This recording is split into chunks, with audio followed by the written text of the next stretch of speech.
What's something people don't know about the ZHOU Dynasty? Picture this: China, thousands of years ago. The Shang Dynasty reigned supreme with massive palaces and intricate bronze work. Chariots, jade ornaments, they had it all. But their extravagance masked an underlying instability. Enter the ZHOU, a humble people living on the fringes of the empire. They saw not just splendor, but also injustice and a disconnect from the common man.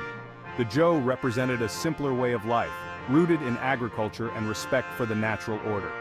Rulers had to govern justly or face the heavens' wrath. For the ZHOU, the mandate of heaven was about to change hands, shaping Chinese political thought for centuries. ZHOU Dynasty, 1046 BC to 256 BC, longest regime and the royal dynasty in Chinese history. Now, let's delve into the story of King Wu of ZHOU.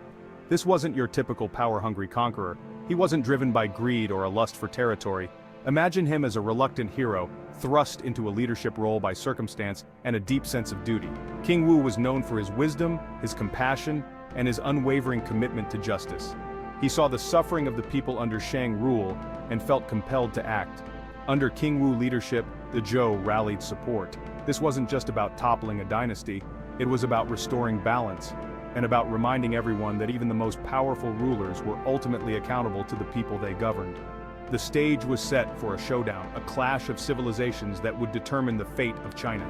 This wasn't just a battle for land or resources, it was a battle for the very soul of a nation. King Wu's vision was clear: a new era of justice and fairness. His army, though smaller, was driven by a cause greater than themselves.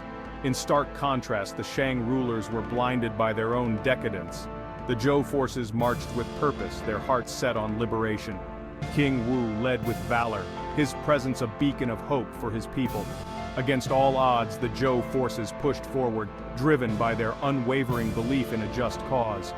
The Shang, unprepared for such resolve, began to falter. Victory was within reach, and with it the dawn of a new era.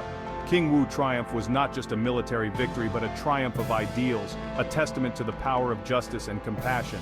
The seeds of revolution had blossomed into a new dynasty, one that would be remembered for its commitment to the people and the principles of fairness and accountability. Section 3. The Fengjian System, Decentralization and its Discontents. Now, let's dive into the nitty-gritty of how the ZHOU ruled. Their system of governance, known as Fengjian, was like a cosmic balancing act. Instead of ruling everything directly, the ZHOU kings divided their realm into smaller territories and assigned family members and trusted allies to govern them. Think of it as a giant trust exercise, with the fate of the kingdom resting on the loyalty and competence of these regional rulers. This system had its perks. It allowed the ZHOU to maintain control over a vast territory, and fostered a sense of shared responsibility among the ruling class. But like a game of cosmic Jenga, removing one piece could topple the whole structure. And that's precisely what happened. As generations passed, the bonds of loyalty weakened. Regional rulers became increasingly independent, amassing power and challenging the authority of the ZHOU kings. What began as a decentralized system designed to promote stability gradually sowed the seeds of its own undoing. And thus, the seeds of discontent were sown, leading to an era of philosophical and political upheaval. Section 4. The Warring States period, when philosophers ruled the battlefield. Fast forward a few centuries, and China found itself in a cosmic free-for-all. The Warring States period, as it's dramatically called, was a time of intense conflict and upheaval. Remember those regional rulers who were supposed to be playing nice? Well, they decided to throw out the rulebook and duke it out for supremacy. It was like a cosmic demolition derby, with each state vying for dominance. But amidst the chaos and bloodshed, something extraordinary happened. A constellation of brilliant minds emerged, each grappling with the question of how to restore order and harmony to a fractured world. Thinkers like Confucius, with his emphasis on ethics and social order, and Lao Tzu, the enigmatic founder of Taoism, offered radically different paths to peace and enlightenment. Their ideas, forged in the crucible of conflict, would resonate through the ages, shaping not just Chinese culture but influencing philosophical and religious thought across the globe. It was during this time that major philosophical schools such as Confucianism, Taoism, and legalism emerged. These schools of thought have had a lasting impact on Chinese culture and governance. And let's not forget Li, the code of proper behavior. It was like a rule book for everything from royal ceremonies to everyday life. It was all about respect, harmony, and maintaining social order. Section 5, Eastern and Western ZHOU. The downfall of a legacy. As we transition from the philosophical battlefields of the Warring States period, let's rewind to an earlier chapter in Chinese history. Picture this: a once glorious dynasty, the ZHOU, now teetering on the precipice of decline. The ZHOU Dynasty, illustrious in its early days, was eventually split into two distinct periods, the Western ZHOU and the Eastern ZHOU. This division marked the beginning of an era fraught with internal strife and external pressures that would ultimately lead to the dynasty's downfall.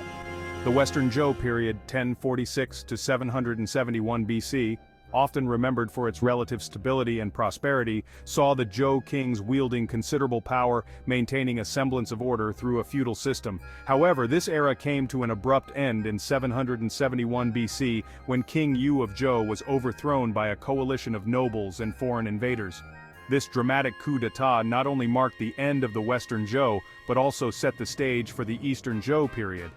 The Eastern ZHOU era, 771 to 256 BC, divided further into the Spring and Autumn period, and the Warring States period, was a time of relentless turmoil and fragmentation.